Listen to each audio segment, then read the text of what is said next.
by Keith Preston to discuss the possibilities and options that a nonviolent resistance strategy would have for utopian, anarchist, and libertarian communities. So to start off, one of the things that all three of these groups share in common is whether for theological, ethical, or philosophical grounds, they reject state apparatus and power as a means to achieve the desired ends they want. And this, of course, is where, for whatever justification they give, this rejection puts them on the back foot when it comes to using violence against the state and even certain non-state predatory actors like terrorist organizations and gangs. And so I would argue that, sort of the using Sun Tzu as our guide, don't attack the enemy where he's the strongest, but where he's the weakest. The state and, again, gangs and terrorist organizations have the upper hand when it comes to dishing out violence. One of the common criticisms of the state by anarchists and libertarians is that, well, it's extremely effective at killing people and breaking things, but not a whole lot else. And if it's extremely effective at that, fighting it at that level is going to be extremely counterproductive. And again, this isn't necessarily a moral claim, the claim that, well, you need to be an ethical person, you need to be a pacifist. It's like, no, I mean, do you just want to get wiped out or not? For example, in the collapse of the Eastern Bloc from 1989 to 1991, any sort of violent resistance against the Soviet occupying forces would have led to complete massacre and destruction, as it did in Hungary in 1956 and Prague in 1968, and in China, Tiananmen Square in 1989. Now, that wasn't necessarily a violent revolution, but they had the will to use state power to crush dissidents. And that's what the hardliners wanted. They really, really wanted somebody from these groups to rise up and start shooting at the Soviet soldiers in order to give them an excuse to crack down. And the people that were seeking liberation from the Soviet occupation knew that, no, if we start shooting the communist forces, they'll destroy us. They'll completely wipe us out. And so they pursued a strategy, not out of any sort of necessarily high-mindedness, though some might have been, but more of a practical idea. Well, look, we can use the power of the international media to sort of paint the Soviets in a bad light, to reach out to other people within the Soviet armed forces and within Russia itself, even party elites, to say, hey, you gotta walk this back. This isn't working. And so the idea is that first, these groups, because they've rejected state force and violence, are going to be at a marked disadvantage against the state in any sort of violent confrontation. And this is sort of what Gene Sharp points out. It's more pragmatic for those kinds of people to fight them in a different way. And the other thing is, if we look at these nonviolent systems of resistance, often people will say, well, look, we could point to this or that historical example where you got destroyed. Think of like the Volga Germans in the Russian Revolution, many of whom were Mennonites. They were destroyed. They either had to leave or wiped out. But by the same token, armed resistance failed too. The whites failed. The blacks failed. Nobody successfully resisted Soviet control within Russia proper. We can also look at, if we're going to use Russia as another example, if we look at the Volga Germans in the 18th and 19th centuries, they sort of maintained an ethnic identity. They maintained control of their communities within the Russian Empire. The same cannot be said for Poles, Finns, Kazakhs or Uzbeks in Central Asia. And at various times, they sought violent resistance to the Tsarist regime and were crushed. Because, again, they had all the disadvantages in that struggle, and the Tsarist regime had all the advantages. So will you lose? Possibly. Will you die? Possibly. But that's the same in any conflict, armed or otherwise. So I don't find that a terribly persuasive position that, well, you can't pursue this strategy because, it's not going to work, or you're just going to lose. Because if you look at the history of anarchist and libertarian societies, there is no example of a historical example of a libertarian or anarchist society defeating the state in a violent revolution. It's never happened. Whereas there are numerous cases of utopian communities pursuing a sort of nonviolent path of maintaining identity, surviving for centuries in the face of not just mildly hostile states, but genocide. So again, it's not a silver bullet to solve all your problems, but I think the anarchists and libertarians who would advocate for sort of private defense or people's militia have no evidence that their case that they could even work in principle. whereas at least the nonviolent strategy can have some historical examples to appeal to. And sort of what I'm looking at here is a kind of threefold ensemble. So we start with agorism. Agorism is the political philosophy of the libertarian Samuel L. Conklin III. But what's of interest here is this idea of the counter-economy. He defines the counter-economist as anyone practicing a counter-economic act as one definition, and then two, one who studies such acts. Counter-economics is practice and study of counter-economic arts.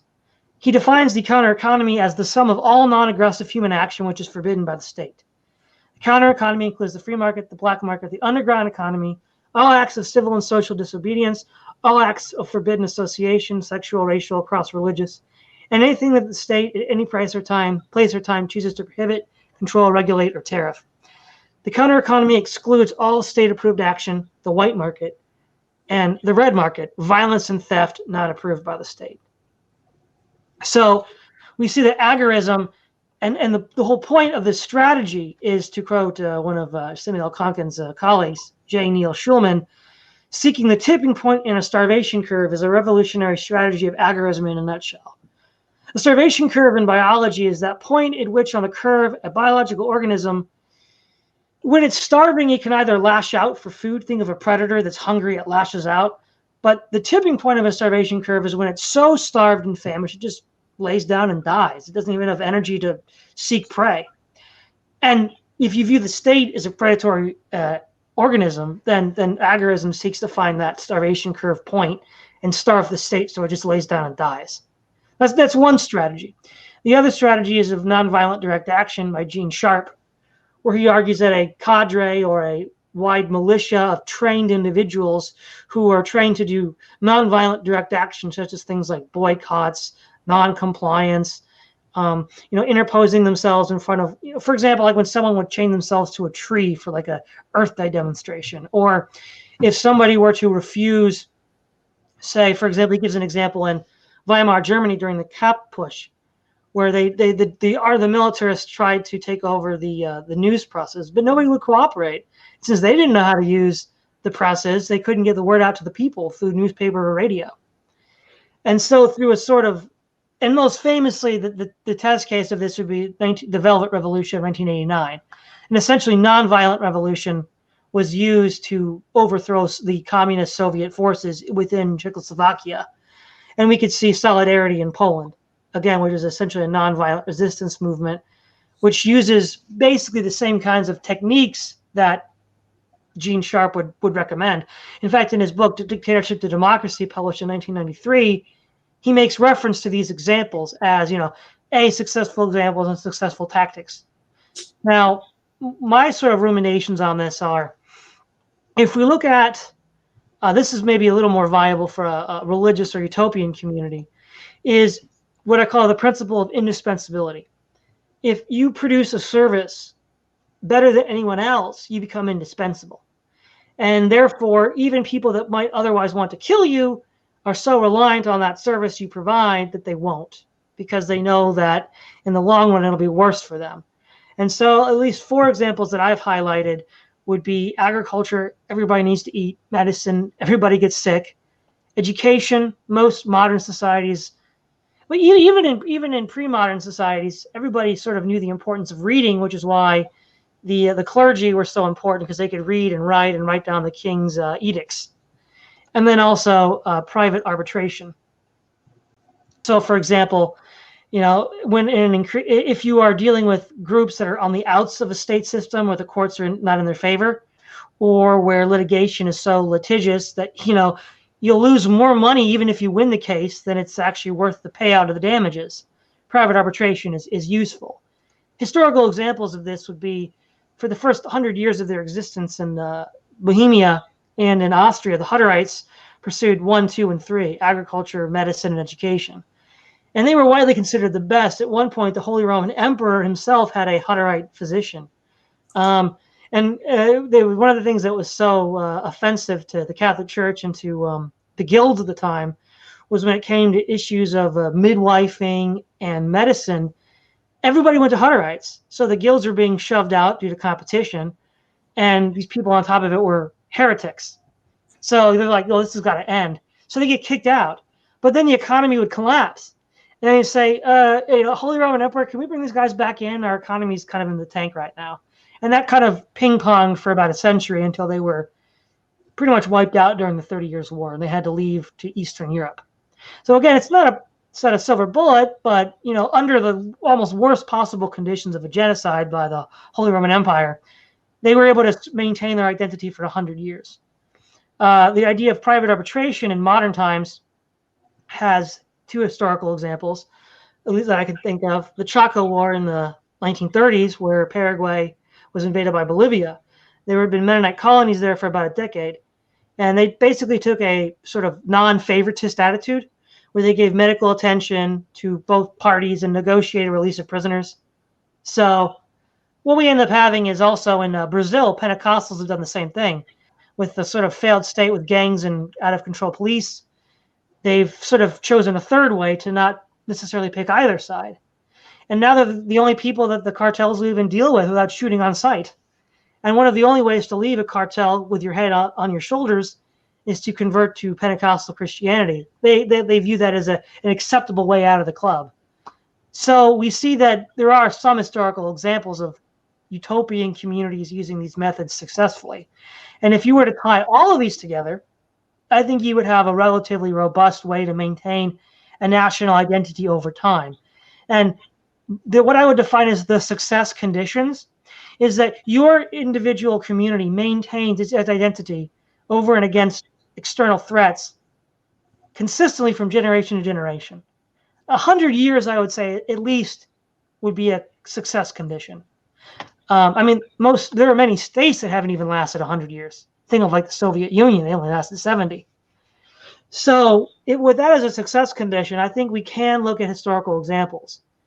And then those groups, it would be in their self-interest to pursue these strategies more than, say, a direct violent confrontation with the state, which is almost guaranteed to be a defeat. Well, if we look at different kinds of strategies that different kinds of groups have pursued at different times, radical groups or revolutionaries or whatever, it really comes down to four basic categories. One is armed struggle, violent revolution. One is using electoral means, public elections in countries where that actually exists. Another is trying to formulate a critical mass, mass resistance or something of that nature. And another one is doing the kinds of things like agorism, which is building an alternative infrastructure. Back to your point about violent revolution never really being successful, I would agree that I don't know of any example from history of a state that was violently overthrown that did anything other than produce a new tyrannical state. I can't think of any exception to that. I do know of the cases where you had, say, a popular militia that managed to repel an external state, an existing state. In the contemporary world, the best example of that is probably Hezbollah, which is a militia, a non-governmental Shia, well, now it's multi-confessional militia in southern Lebanon that's actually managed to repel Israel a couple of times. But they're sort of an extra political or extra parliamentary organization. They have seats in the parliament in Lebanon, but they haven't actually overthrown the government of Israel or anything like that. So you can find examples of a militia repelling invaders or a state, but actually overthrowing a state and replacing it tends to be more problematic. And it's rare that happens. I mean, usually when you have armed insurgent groups like that, they don't turn out very well, or they do at extreme cost to themselves. Some people will cite the example of the Viet Cong, but I mean, who really wants to fight the Vietnam War? I mean, however it turns out, it's that they won eventually, but at extremely high costs. So most of the time, violent revolution or terrorism or whatever is not going to be effective. Not particularly if the goal is to eliminate the rule of state power altogether. So as far as using elections and things like that, the problem with those is that once people enter the state, they become part of the state. They have an interest in the state because they're now in the club. They've joined a new club and now they have an interest in maintaining the club rather than whatever the initial reason was for sending them there.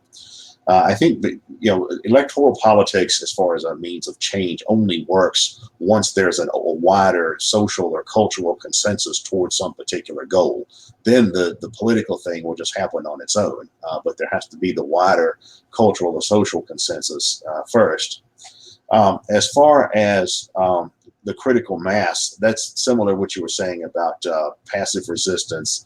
Examples of that are the independence movement in India under the leadership of Gandhi, Martin Luther King, the civil rights movement. There are others. The Velvet Revolution, certainly, and really all of the revolutions, or the collapse of the Soviet Union and its satellite states in Eastern Europe and Russia from, say, between 1989 and 1991.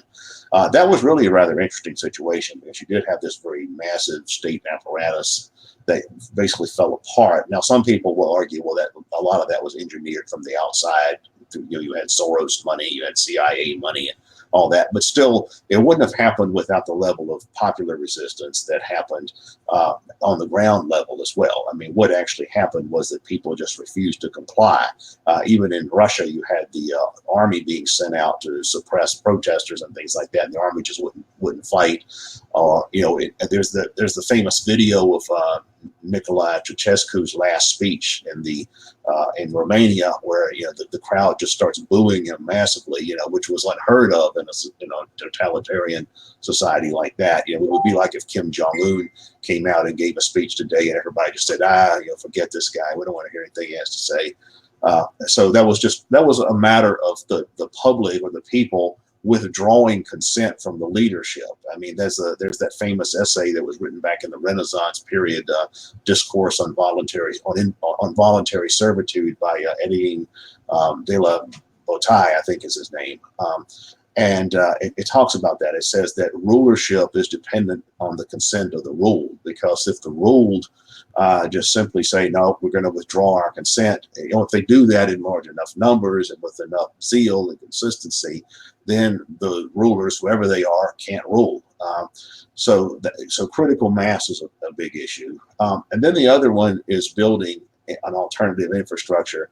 And that, again, gets back to what you were saying about the ways in which people can build an apparatus that's independent of whatever existing state system they're part of, or other rival groups in societies, criminals or terrorists or whatever, guerrillas, cartels. One value of that is that it's a way of providing things that people need without having to rely on established institutions. In fact, I mentioned Hezbollah. One thing that they've done right is they do that. They provide schools and social services and media channels and all kinds of things that people in southern Lebanon need, but in a way that's independent of any kind of state.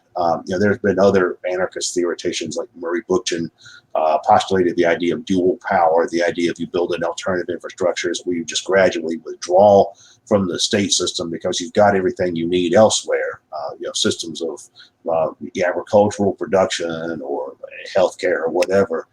And that way people don't really see themselves as needing the state. The idea of providing things that people need in a way that others aren't is interesting, including people that have influence and power and things like that. You mentioned the example of the clergy. Historically, the clergy was important because the clergy tended to be literate in societies where most people were illiterate. The Jews are another example. The Jewish culture always placed a lot of emphasis on education, so they could study the Talmud and the Tanakh and all of that. And that gave the Jews a certain in-group status, even though they were an out-group, they were an out-group with an in-group status because of that, because they had certain valuable skills and things like that. And there were other issues there too. So you do find that, but it's also important, I think, to work on developing a wider social and cultural consensus towards building a consensus towards basic social values that are conducive to the survival of these kinds of communities. A good example would be in the United States. You've got a group like the Amish. Right now, if the government wanted to, they could just go in and slaughter the Amish. They wouldn't, there wouldn't be any resistance to that. But if that were attempted, there would be a huge political backlash against that. Most of the general public would say, what are you doing? They're the Amish. They're peaceful. They're not bothering anybody. I mean, in fact, there was something of a reaction like that even at Waco in 1993. You had this intentional community of a cultic-like group that was kind of bizarre. They were accused of pedophilia and also stockpiling weapons and things like that. But even when the massacre of the Branch Davidians happened, a lot of people, liberal and conservative, certainly not everybody, but a lot of people looked at that and said, wait a minute, now what was that about? And I think that gets back to this wider idea, say, that we have in the United States and in the general society, the idea of freedom of religion or freedom of opinion or whatever.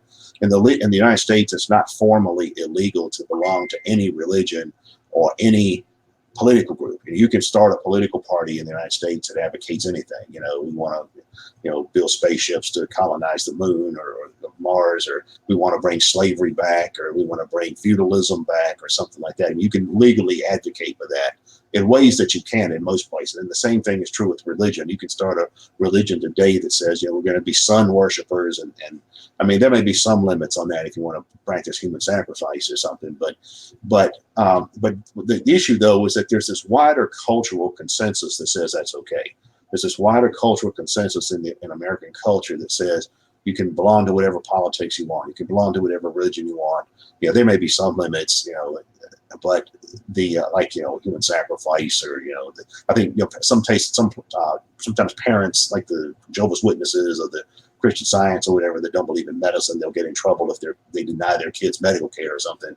But for the most part, you can believe or practice whatever you want when it comes to religion and politics in the United States. But that reflects a cultural consensus.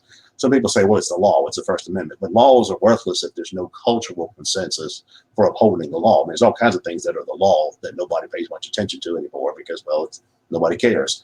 But there is this wider cultural consensus in favor of freedom of speech, freedom of religion, also the right to bear arms, the Second Amendment. And so I think ultimately that's what the preservation of any kind of anarchist or utopian or religious utopian or libertarian type of society would be dependent on. There's going to have to be this underlying cultural consensus that society-wide consensus that upholds this basic value system that groups like this, their rights should be respected, their autonomy should be respected, whether they're the Amish or the Hutterites or the anarchists or whatever. I think that's the only way to ultimately for different kinds of groups to be safe. Well, you made an earlier point that violent revolutions just beget other tyrannies. I think you could probably make the argument that because, for example, I think it was Engels, when he wrote criticizing the anarchists, he said that a revolution is the most totalitarian thing you can do. You take guns and swords and cannons and just obliterate your opponents and tell them to do what you want. And the anti-authoritarian anarchists are hypocritical for advocating revolution. And I think Engels is onto something with this criticism. I think that if you want to maintain an anarchist or a libertarian society, is that method even a method consonant with the ends that you're seeking to achieve? Well, yeah, the context was Engels was talking about the followers of Proudhon. He was saying, I come across these people, the followers of Proudhon, they call themselves anti-authoritarian or whatever. And he says, if these folks ever seen a revolution, it's the most authoritarian thing there is. It's one group of people forcing their will on everybody else with bayonets and rifles. That's one of the arguments that anarcho-pacifists use. They say, well, the violent revolution is inherently authoritarian, irrespective of what its motives or purpose or ends are. I think that's definitely a point there. There's definitely a point. I mean, the most violent revolutions where a former ruling class is put out of power usually, almost always are followed by a period of reaction, which means that you have to purge the remnants of the old system. Otherwise, they're going to make a comeback. That's why people look at revolutions and they say, well, why did Mao Zedong execute 1 million people that had been associated with the previous regime? Well, so they wouldn't regroup and come back. Or why did Pol Pot march all the urban dwellers out into the killing fields? Well, because he was worried they were going to be a threat, of resistance. I mean, that's really what that kind of stuff comes from. That's what they're worried about. They want to eliminate anybody that can oppose who's on top at the time. So it's no different than the mafia. If somebody enters your territory and they want to sell heroin in your territory, well, you got to get rid of them because otherwise they're in your way. So that and violent revolutions that put out an existing ruling class tend to have that effect. It's a general law law of history that revolutions are followed by a period of reaction. Now you could also argue, well, that's just inevitable, and that's just how it works. You have a revolution, and you have another revolution, and you have another, and it's just how it works. And yeah, maybe revolutions are always followed by a period of reaction. I've heard some people say, well, yeah, but what matters is the long term objectives. It's still a step forward, even if there's a step backward along the way. But whatever. But you're not really going to have an anti-authoritarian system like that. That's definitely the case. So then it comes down to things like critical mass, or passive resistance, or building an alternative infrastructure. As far as critical mass, I think again that gets back to the thing I was saying earlier about a popular consensus. If most people agree with you, it's easier to have a critical mass than if you're some small minority that nobody wants anything to do with. Like a good example, I think, in modern American history of this kind of approach working was the anti-Vietnam War movement. I think the anti-Vietnam War movement is something that a lot of today's radicals or whatever pay far too little attention to in terms of what actually made it successful. And that was when the Vietnam War started back in the early 60s. When the direct U.S. military involvement didn't start until 1965, but U.S. indirect involvement goes back to the 1950s. But I actually knew people who had been involved in the anti-Vietnam War movement back in the early 60s, like 1962. And they would say that back then, if you got 50 people to an anti-Vietnam War rally, you thought, wow, this is great. 50 people showed up. And you would have to have police protection, and you'd be glad you had police protection because you'd have, American Legion types or whatever that would want to beat you up for, being a communist or being un-American or whatever. But what happened was over a period of about 5 years, the anti-Vietnam War movement went from being this very small, very fringe group that nobody liked to being a large movement where they could actually get hundreds of thousands of people at a public demonstration.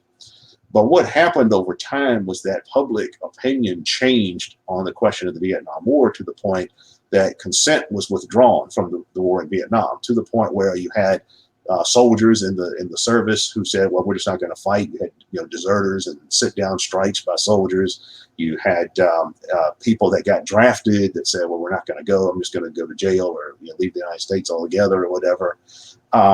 As this kind of popular consensus it developed, eventually there was a complete about face, and then the draft was ended. The American soldiers in Vietnam were withdrawn in 1973. Now, without getting into the idea whether the Vietnam War was a good idea itself or not, that's an example of how a critical mass was formed that actually dramatically altered an action by the most powerful state in history. In the United States in 1972 or whatever was still then and now was the most powerful state in history in terms of weapons and military technology and that kind of stuff. And yet the government was more or less forced to change a policy due to this radical shift in public opinion, to the point that even little old ladies and staunch conservatives, all kinds of people who normally were not associated with the anti-Vietnam War movement came to oppose the war. Exactly. And we could argue that the collapse of the Soviet Union, beginning with solidarity in like 1980-81 in Poland, was a similar process. But the Soviet regime had no loyal base to draw upon to stem the tide of non-compliance. Whereas in the United States, there wasn't the wholesale rejection of U.S. government authority, just this particular policy issue of Vietnam itself. Whereas for the Soviets, it was the entire system, and the thread unraveled when solidarity got started. And somebody might say, for example, well, solidarity, the Velvet Revolution only succeeded due to foreign funding. Well, so what? The Soviet Union only beat Hitler because it had Lend-Lease from the United States. Israel only defeated the Arab states because it could buy weapons from the United States and France. The fact that no struggle is won in a vacuum, whether it's a violent struggle or a non-violent struggle. So that's hardly an objection to the Velvet Revolution or the anti-war movement during Vietnam. I think what's interesting to think about is with agorism is some of the cons that might develop. So, for example, agorism is based on essentially kind of law breaking. You basically perform economic activity off the table, and basically it's not taxed by the government. And if enough economic activity is in the gray market, then it's not being taxed, and hopefully the state will then starve due to lack of funding. There's at least two ways the state could respond to this, and to my knowledge, I haven't seen how an agorist would respond to this. The state might liberalize the economy. So, for example, today, one of the reasons why there's a big push to legalize marijuana and other drugs like that is to tax it, because so many people are taking it under the table that it's a large amount of revenue they're not getting. And so rather than stamp it out, they're going to legalize it and tax it. And theoretically, a state could defeat an agorist movement by liberalizing the economy to the degree that very little is illegal, to which point what would even be the kinds of actions an agorist could take, because everything is almost everything is legal at this point. And furthermore, an agorist wouldn't initiate force. So like, gangster cartel activities are off the table already. So they could be sort of neutralized that way. Or hypothetically, in a more repressive state, they might just send in, death squads to kill the agorist leaders, because you're being illegal. You're trying to sort of subvert state authority directly, even if it's economic rather than violent. And that could lead to a crackdown. And between the two extremes of liberalizing the economy to isolate the agorists or cracking down on them, I don't really see, agorism isn't really as well known as it used to be, in part because I think there's fewer self-identified agorists around. I don't know if anybody really is the sort of follow-up to Conkin at all. But I wonder, what do you think the agorists might say in reacting to those two state attempts to counteract their own gray markets? Well, as far as the idea of the state trying to make black markets irrelevant by simply legalizing black markets and then taxing them, the next step there would just be tax resistance. Right? So everything is legal. You can sell drugs if you want. You can sell non-patent medicine, or knock off clothing lines or whatever. And if you can do all that, but it's going to be taxed. So then the next step would be tax resistance. And of course, within an American political context, that's a big part of the American tradition, is a hostility to taxes, no taxation without representation, or we're going to dump the tea in the water before we pay any taxes on it, and things like that. So I think obviously, an agorist would say, well, the next step is tax resistance. If the only thing that's illegal is not paying taxes, well, then just don't pay taxes. So that's, you starve the lifeblood of the state if you're not paying taxes. As far as state repression, just out and out state repression, it's interesting to take a look at what happened in societies where they actually did it that way. I have studied and written a lot about the Civil War in El Salvador that happened that happened between the 1979 and 1991, mostly during the 1980s. And that was a case like that. What happened was that in El Salvador, you had this very poor third world country with this very deeply entrenched oligarchy of they call them the 14 families. The El Salvadoran, the equivalents of, say, the robber barons from the 19th century. And you had a society that was deeply impoverished. As recently as the 1970s, the leading cause of death there was dysentery. And you had a situation where people had repeatedly tried to use virtually any kind of means they could in order to enact reforms, whether it was peaceful demonstrations or labor strikes, or to the degree that voting was ever allowed, an election or whatever. But what happened was that there was constant repression against any effort to change society by peaceful means. So what happened was that eventually a full-blown civil war broke out. You actually had armed insurgent groups that were forming and shooting government officials and vice versa. And of course, the government moved to escalate the repression even to an even more extreme degree. So they would actually send out death squads to kill labor organizers and political opponents and journalists and peasant organizers and community leaders, anybody that offered any resistance, or they thought it offered any resistance to the state or to the ruling class.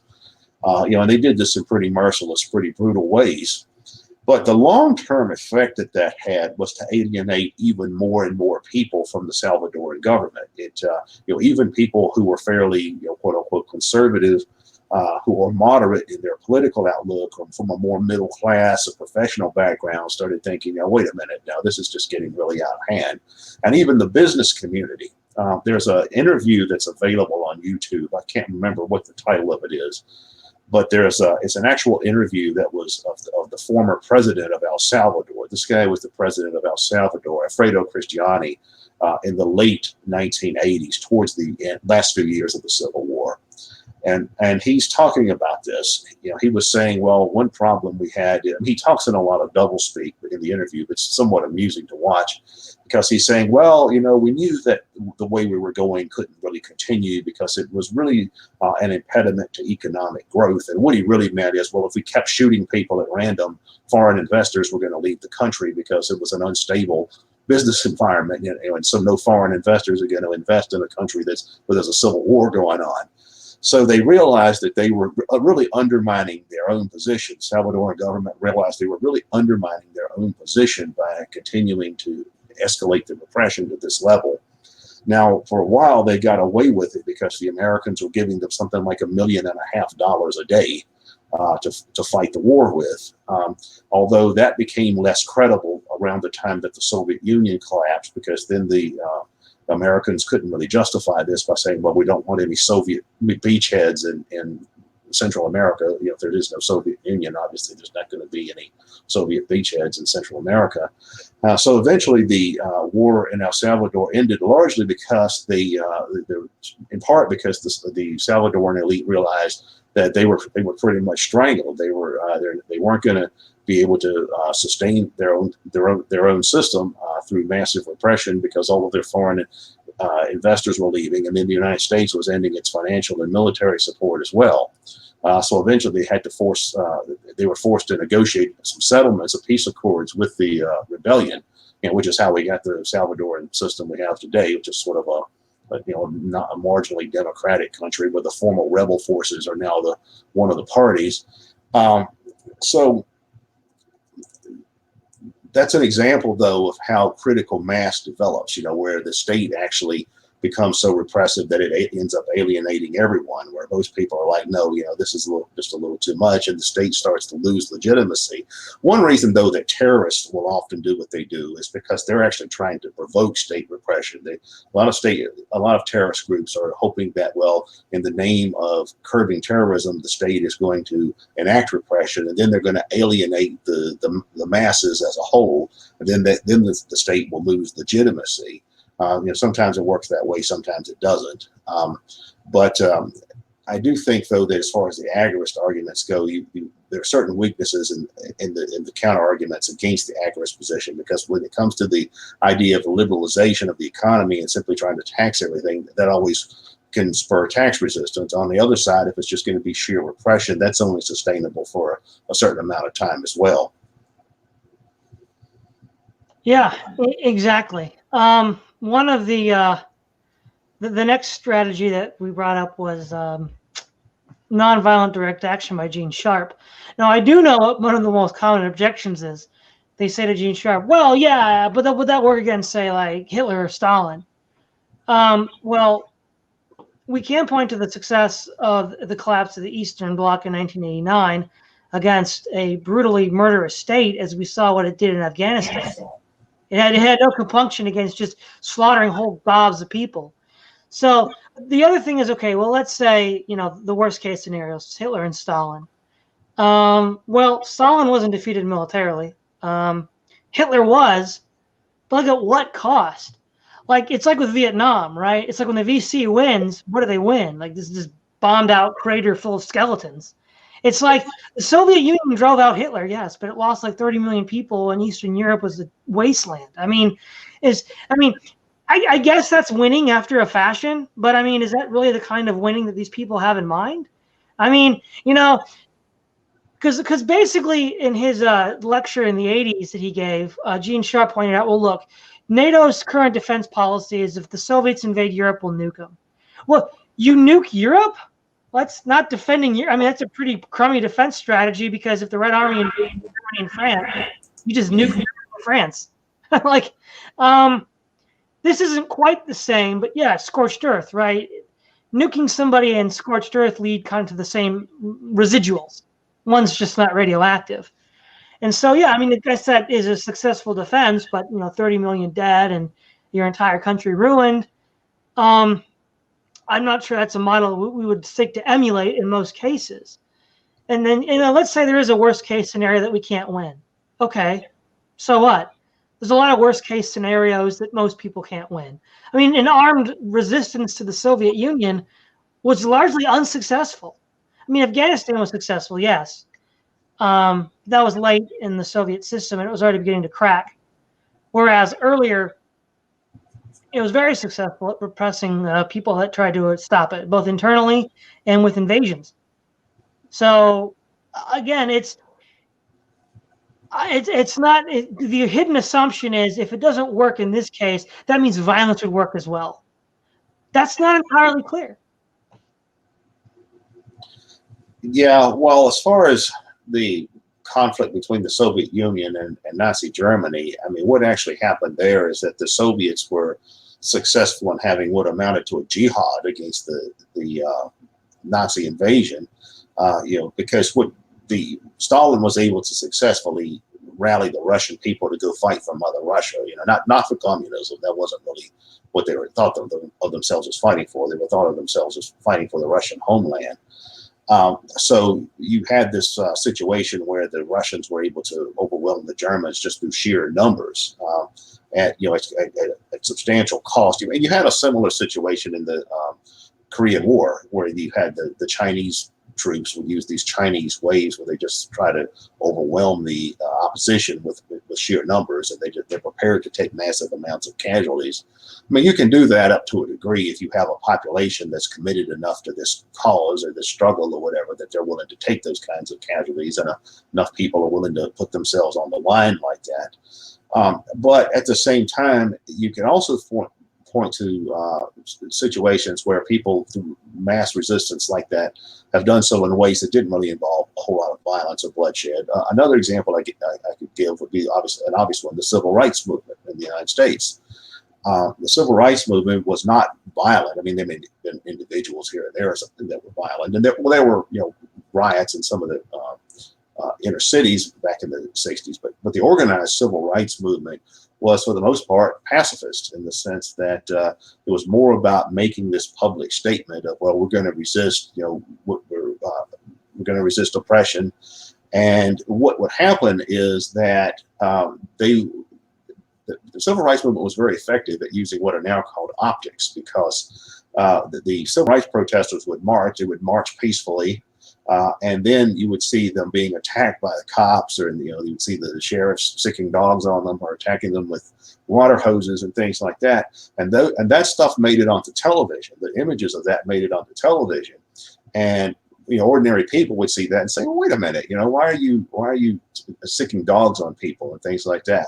So that gave the civil rights protesters a certain moral high ground in the eyes of the general public. When in fourth generation warfare, which is the idea of warfare waged by non-state actors, there's the idea that that warfare is not just about weapons. It's also, not guns and all of that, bombs. It's also about war of ideas, who is perceived to have a moral high ground, who is perceived to be the underdog, the disadvantaged party. And in a situation like the civil rights movement, they were very successful at that. They were very successful at presenting themselves as, hey, we're just peaceful people resisting oppression, and these folks out here that are attacking us with dogs or shooting at us or turning fire hoses on us, they're the ones that are being abusive. They represent the establishment. We're the underdogs here, and it worked because it worked towards achieving a kind of popular consensus in the wider society in favor of the civil rights movement. Yeah, exactly. One of the things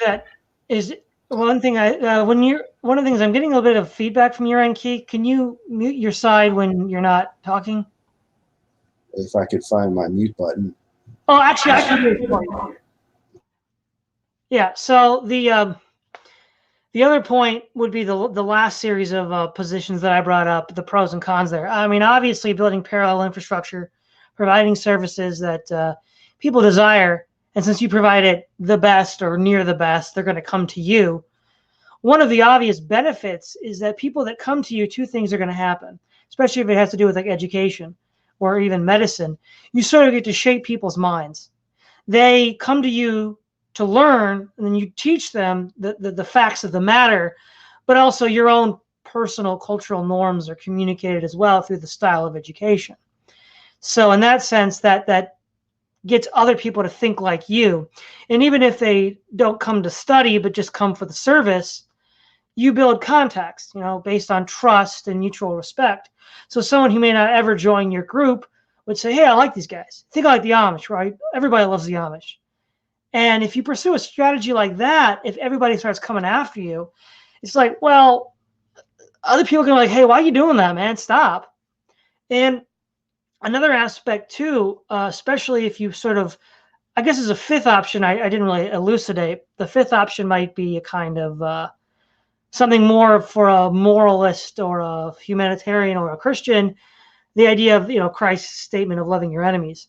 So for example, if you take this sort of strict nonpartisan position and you basically, feed the hungry, clothe the naked, help out your enemies, if you have a sort of like Mad Max scenario with like warring factions, it's pretty obvious that no one of those factions will be on top forever. And they're going to make a lot of enemies on trying to stay on the top.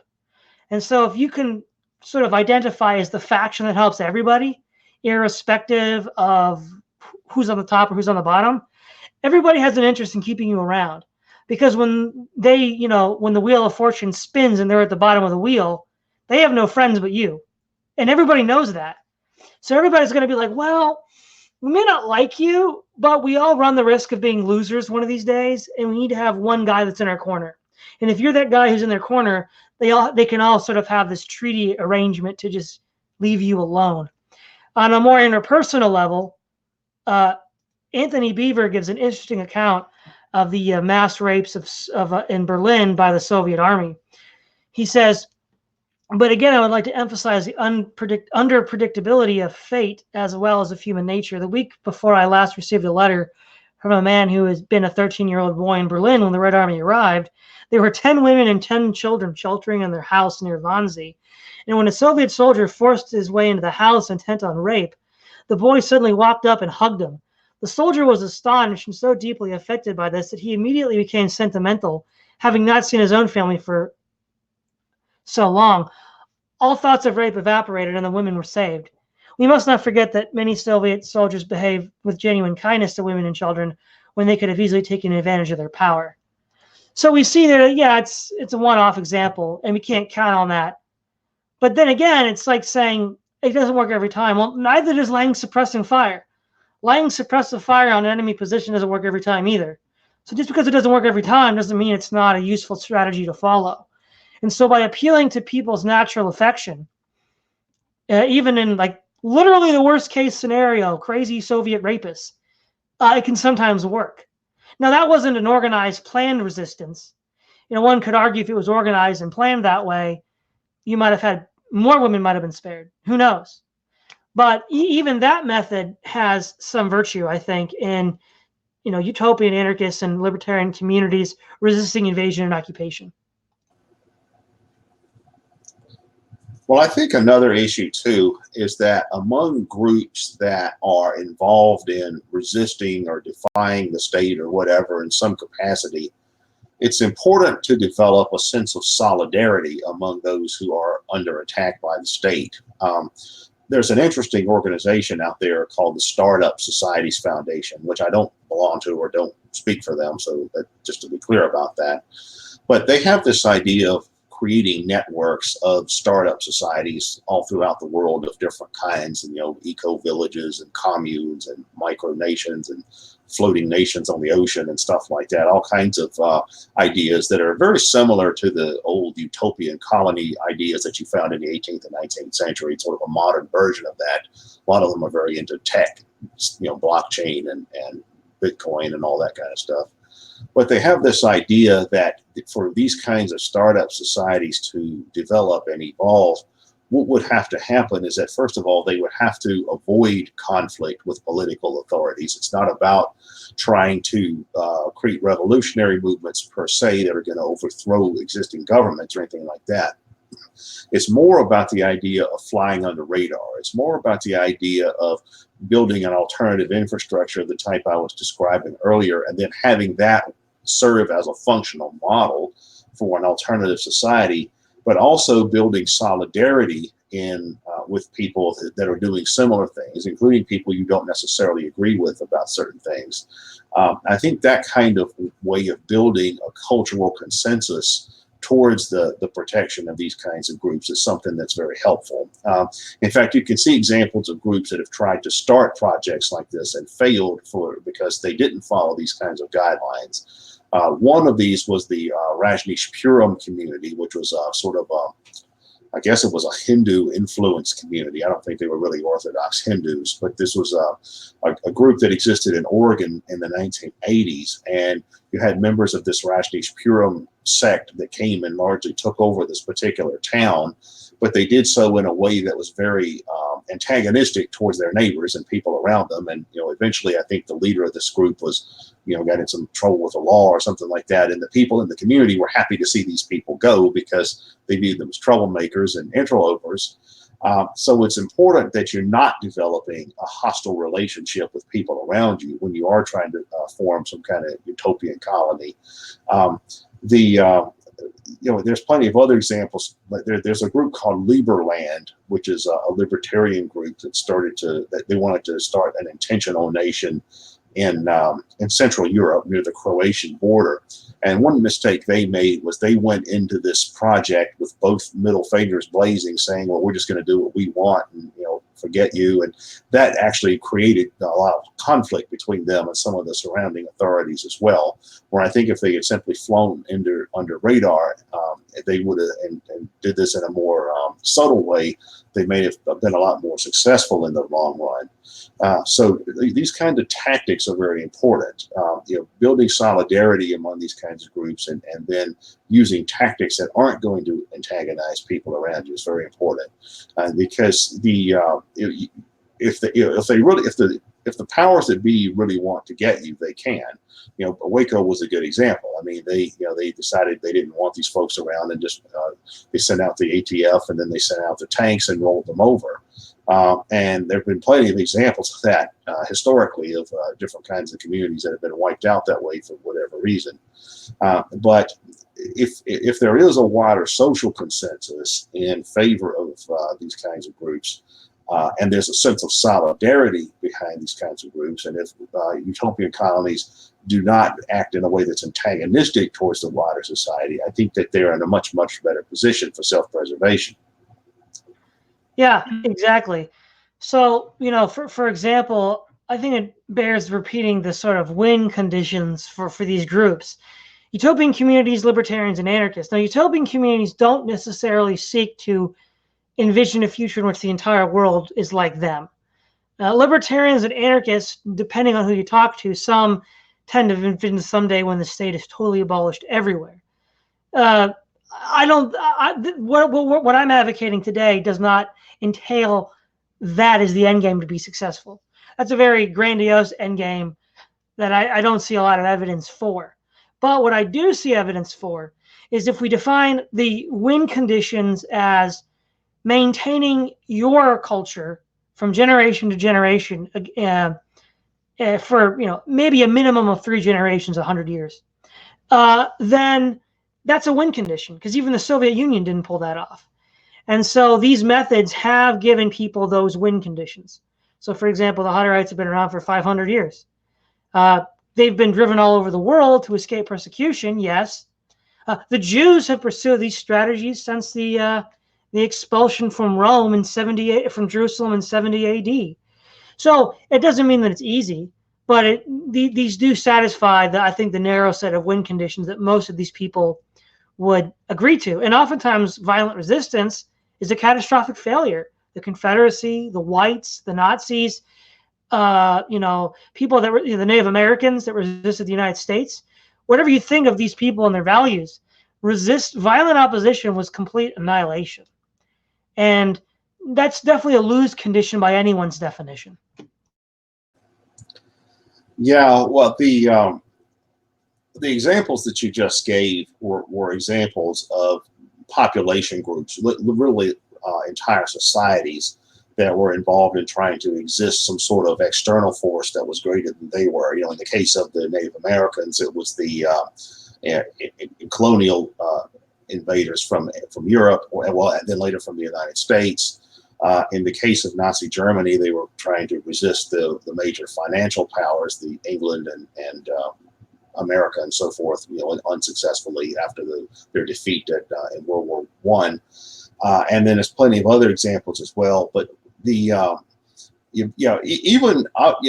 in situations where the underdog wins, usually they don't produce very happy results. I mean, for example, the Bolshevik Party was successful at overturning the Tsar system, but what did they do? They created a totalitarian state that ended up being just as tyrannical as anything that ever came before, if not more so.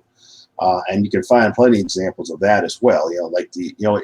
One thing about armed struggle, wartime conflict, is that it tends to have the effect of weeding out the weakest people and making sure only the toughest, nastiest, most predatory people survive. In fact, if you look at what has happened to societies that have been decimated by war, there's a common theme, and that is the cockroaches start coming out of the baseboards. What happened after Germany, which was one of the most advanced was the most advanced society in the world in World War I. What happened after they fell apart? Well, after they were destroyed in World War I. Well, then you had the era of the Weimar Republic and complete dysfunction, and then the extremist movements started taking over, and eventually the National Socialists were the ones that got the upper hand. The same thing happened in Southeast Asia. What happened when the war in Vietnam finally was over? Well, what was left? Well, Pol Pot, or Afghanistan. When the Soviets finally left Afghanistan, what was left? The Taliban. So what typically, or in the Middle East, in Iraq and Syria, who, at least for a time, was getting the upper hand there? It was ISIS. So when you have these kinds of armed conflicts where a society is destroyed or decimated in war, what tends to happen is the creepiest people, the most predatory people tend to be the ones that eventually come out on top. So that's the last thing you want to happen. So you want to have a system where there's a wider, as I was saying, it's a wider social consensus in favor of a certain, an overarching set of cultural values that are supportive of the kinds of institutions or social arrangements that you want. If it's just going to be about violent conflict for its own sake, that's who's going to win. It's going to be the National Socialists, it's going to be the Khmer Rouge, it's going to be the Taliban, it's going to be ISIS and groups like that. Exactly. Well, we're almost done with the hour. Is there anything you want to end with before we wrap this up, Keith? Well, it's interesting to look at all the different kinds of communities of this type that have existed in the past. I gave a talk in London last year where I talked about anarchist communities, past, present, and future, where I talked about all the different kinds of communities that have managed to exist in the past, that existed within the context of or outside of existing state systems. Stuff like that exists today, at least on some partial levels, a lot of stuff from the past, ideas that people have for things like that in the future. But I really think that if, utopianism or anarchism or libertarianism or whatever is something that's going to actually grow and become influential in the future, that's really the way to do it. The idea is to create as many different kinds of, communities, colonies, communes, micronations, whatever, as you can, and have these proliferate where large numbers of people see the value in this, even if they don't agree with each other on many things. Even if one colony is Catholic and one is Protestant, or one is Muslim, or one is Jewish, or something, or left wing or right wing, as long as there develops a society-wide or civilization-wide consensus in favor of preserving or protecting the autonomy of these kinds of communities, I think that's really the way to advance these kinds of ideas, rather than the idea, we're going to, elect Bernie Sanders president, or we're going to, overthrow the government through terrorism or something like that. Those kinds of ideas really don't tend to pan out very well in the long run. Yeah. Well, thanks again, Keith, for coming out. This is Todd Lewis of the Praise of Folly podcast, signing off.